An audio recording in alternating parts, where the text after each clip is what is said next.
Hello everyone. तो कई सारे लोग बोल रहे थे कि राइटिंग स्किल पर एक वीडियो चाहिए, मतलब राइटिंग स्किल में किन बातों का ध्यान रखना है उसके ऊपर उन्हें वीडियो चाहिए ताकि वो मैक्सिमम टू मैक्सिमम मार्क्स को स्कोर कर सके। ठीक है, तो देखो 5 में से 4 स्कोर करना तो आपके हाथ में होता है। आप इतना बढ़िया लिख दो कि आपको 5 में से 4 तो आराम से मिल जाए। बाकी 4.5 और 5 में से 5 मिलना वो टीचर के हाथ में होता है।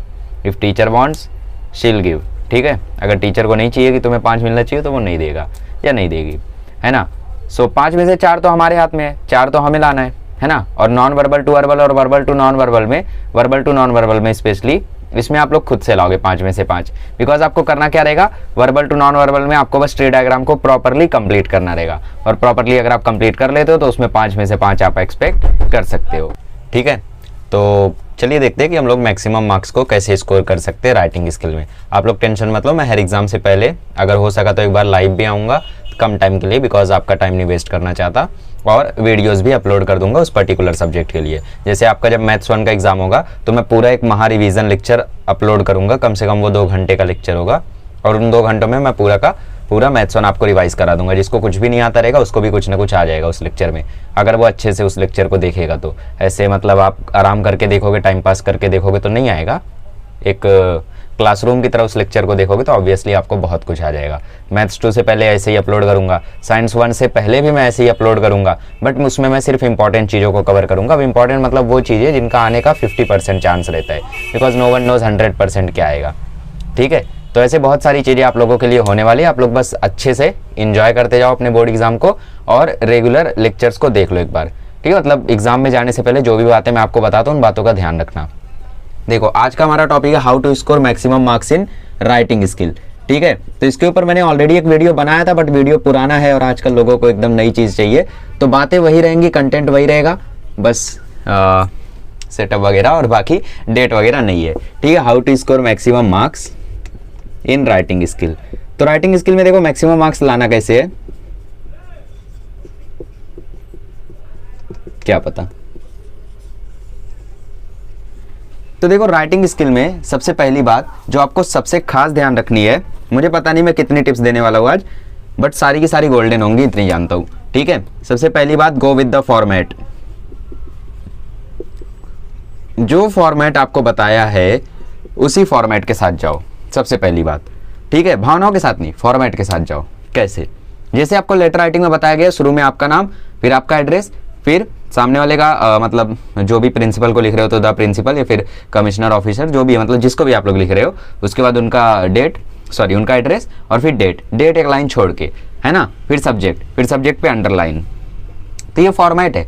अब कुछ लोग भावना में बह जाएंगे, अपना नाम लिखेंगे ही नहीं, फिर अपने नीचे अपना एड्रेस की जगह उसका एड्रेस डाल देंगे, फिर नीचे उसका एड्रेस की जगह अपना एड्रेस डाल देंगे, है ना। सब्जेक्ट को नीचे लिखेंगे रिस्पेक्टेड सर के बाद, रिस्पेक्टेड सर, फिर नीचे सब्जेक्ट, डेट के लिए एक लाइन छोड़ेंगे ही नहीं। तो फॉर्मेट के साथ जाओ। अगर आपने पूरी की पूरी राइटिंग स्किल प्रॉपर फॉर्मेट में लिख दी तो 5 में से 3 तो वहीं कंफर्म हो जाता है, और बाकी जो 1 मार्क्स है वो हम लोग अभी निकालेंगे थोड़ी देर में। तो अच्छे से ध्यान रखो, फॉर्मेट के साथ जाना है। फॉर्मेट आपको कहाँ पे मिलेगा? फॉर्मेट के लिए आप नवनीत रिफर कर सकते हो, मास्टर की रिफर कर सकते हो, या फिर आप लोग मेरे वीडियोस भी देख सकते हो। वीडियोस देखने में टाइम जाएगा तो अच्छी बात ये होगी कि आपके पास सैंपल पेपर की ढेर सारी बुक होगी ना, तो सैंपल पेपर का सोल्यूशन आता है ना, जैसे नवनीत का होता है। तो नवनीत के सॉल्यूशन में आप लोगों को बढ़िया से वहाँ पे फॉर्मेट भी मिल जाएगा, तो फॉर्मेट आप लोग रिफर कर सकते हो वहाँ से।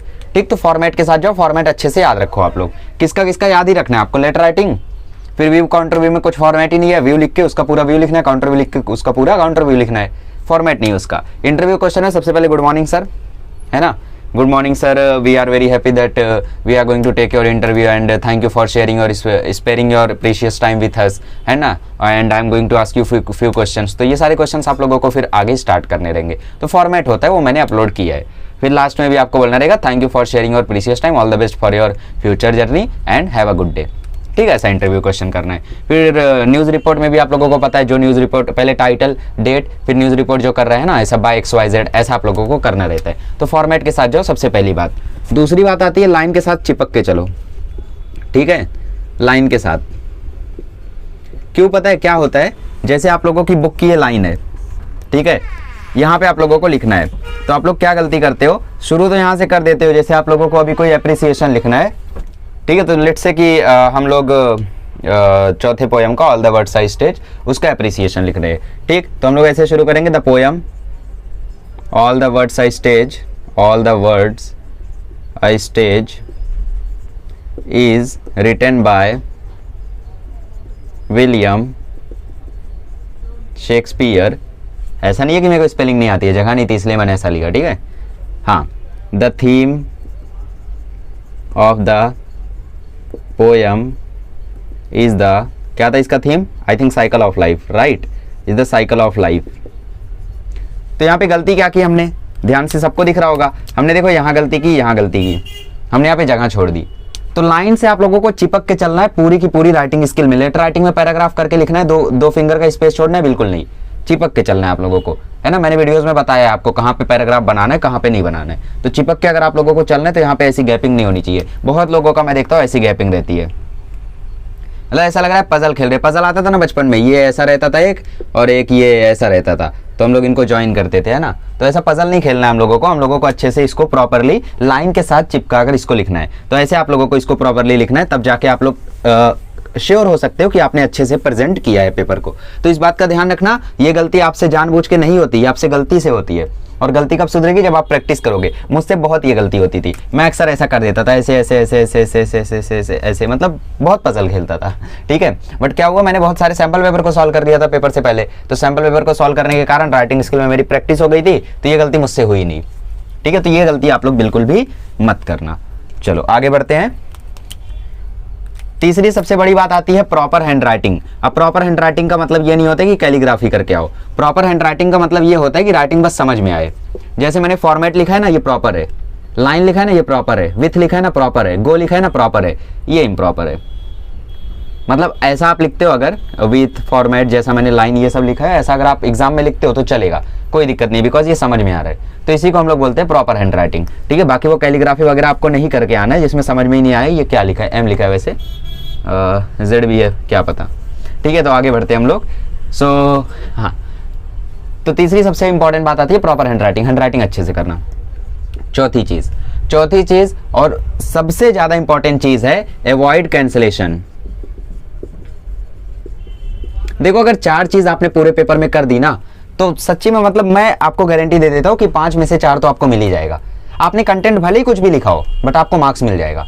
अभी मैं कंटेंट को भी बताऊंगा कि कितना पेज लिखना है, कितना लाइन लिखना है, सब बताऊंगा, ठीक है। तो कैंसिलेशन पूरे पेपर में अवॉइड करना, कैंसिलेशन करना पाप है। मैंने इंग्लिश के पेपर में, हिंदी के पेपर में, मराठी के पेपर में मुश्किल से शायद 1 या 2 कैंसिलेशन किए होंगे, 1 या 2 मुश्किल से। इतना स्मूथ पेपर लिखा था कि मतलब ऐसा, मतलब मेरी हैंड राइटिंग उतनी ज्यादा अच्छी नहीं थी, अच्छी हो गई थी एक्चुअली प्रैक्टिस करके। हिंदी में उतनी अच्छी नहीं आई थी, बट इंग्लिश और मराठी में मैंने प्रॉपर हैंड राइटिंग बनाई थी। तो कैंसिलेशन अवॉइड करना, कैंसिलेशन अगर अवॉइड करोगे तो हर हैंड राइटिंग आपको बहुत ही ज्यादा अच्छी लगेगी, ठीक है। तो 4 ये गोल्डन टिप्स हैं। फॉर्मेट के साथ हमेशा जाओ, लाइन के साथ चिपक के लिखो, प्रॉपर हैंड राइटिंग बनाओ, कैंसिलेशन पूरे पेपर में अवॉइड करो। मैं गारंटी देता हूँ 5 में से 4 आप लेकर आओगे। रही बात क्वांटिटी की, तो क्वांटिटी की बात करें तो आप लोगों को लेटर राइटिंग लिखना है 1.5 पेज का, 1.5 पेज का लेटर आप लोगों को लिखना है, चाहे वो फॉर्मल हो चाहे वो इनफॉर्मल हो, बिकॉज बोर्ड का पेपर जो है वो थोड़ा छोटा होता है। तो 1.5 पेज उसको बोल सकते हैं, या फिर आप लोग 1 और 2/3, मतलब 1 पेज और उस साइड का 2/3 पेज, समझ रहे हो ना। जैसे आप लोगों का पेज है और ये दूसरा पेज है, तो ये पूरा भरो और ये यहाँ तक भरो। इतना भी लिखोगे तो भी चलेगा, वैसे इतना ज़्यादा ठोकने की जरूरत नहीं है, ठोकना मत। हाँ, जितना समझ में आए उतना ही लिखना, और जितना समझ में आए उतना लिखोगे तो 1.5 पेज का आराम से लिखोगे आप लोग। न्यूज़ रिपोर्ट की बात करें तो उसको 1 से 1.5 पेज का लिख सकते हो, 1 पेज का लिखोगे तो भी चलेगा। एक्सपांड द थीम 2 पेज का आपको लिखना ही है। नरेटिंग द स्टोरी 1.5 पेज से 2 पेज का आपको लिखना ही है, ठीक है। मतलब 1.5 पेज तक सबको पहुंचा ही देना। Non verbal to verbal, verbal to non verbal, इनको आधे और 1 पेज का ही रखना, उससे ज़्यादा मत करना। समरी राइटिंग 3 पेज का लिखेंगे। समरी राइटिंग आधे पेज से भी कम रखना, ठीक है। तो ये क्वांटिटी की बात हो गई। क्या क्वालिटी इंपॉर्टेंट है या क्वांटिटी इंपॉर्टेंट है? ऑब्वियसली क्वांटिटी इंपॉर्टेंट है। वो जमाना गया जब लोग बोलते थे क्वालिटी इंपॉर्टेंट है। भाई क्वालिटी कुछ ही लोग देखते हैं। टीचर जब 300 पेपर चेक करते हैं ना, तो 100 पेपर में वो क्वालिटी देखते हैं, फिर आगे वो क्वांटिटी ही देखते हैं कि बच्चे ने कितना लिखा है। अगर उनको लगेगा कि यार ग्रामर अच्छा नहीं है, इसका कुछ भी अच्छा नहीं है, बट आपने 2 पेज लिखा है, तो मजबूरन वो 5 में से 3 दे देंगे। और वहीं आप 1 पेज लिखे रहोगे और आपका ग्रामर भी घटिया, तो 5 में से 1.5 देंगे। ये फर्क होता है। तो obviously quantity plays a important role, मैं मानता हूँ। क्वालिटी भी इंपॉर्टेंट है, बहुत इंपॉर्टेंट है, बट क्वांटिटी भी इंपॉर्टेंट है। ऐसा नहीं है कि क्वांटिटी इंपॉर्टेंट ही नहीं है, ठीक है। तो ये हो गई हमारी इंपॉर्टेंट बात, ठीक है। तो राइटिंग स्किल में आप लोगों को ये 4 गोल्डन रूल याद रखने हैं, अच्छे से याद रखना है इस चीज़ को। और फिर ये रह गई हम लोगों की क्वांटिटी की बात। इतनी चीज़ें अगर आप लोग करते हो तो आराम से आप लोग स्कोर कर ले जाओगे, ठीक है। समझ में आ गया? चलिए तो इसी के साथ आप लोगों को ऑल द बेस्ट, अच्छे से स्कोर करो इंग्लिश के पेपर में। ऐसी चीज़ों को फॉलो करोगे तो आराम से आप लोग 85 क्रॉस कर सकते हो, ठीक है। बाकी और सारे जो पेपर्स हैं उनके भी ऊपर मैं आराम से वीडियोस आप लोगों को बना के प्रोवाइड करता रहूँगा और आपकी हेल्प लगातार करता रहूँगा, ठीक है। कुछ और वीडियो चाहिए तो आप बोल सकते हो। बाकी मैं आज शायद लाइव आऊँगा शाम को 7 बजे और आप लोगों से बातें करूँगा, ठीक है। इंग्लिश के पेपर के लिए थोड़े टाइम के लिए रहूँगा, बिकॉज टाइम नहीं वेस्ट करना चाहता, और हम लोग इन बातें करेंगे, ठीक है। चलिए, थैंक यू सो मच।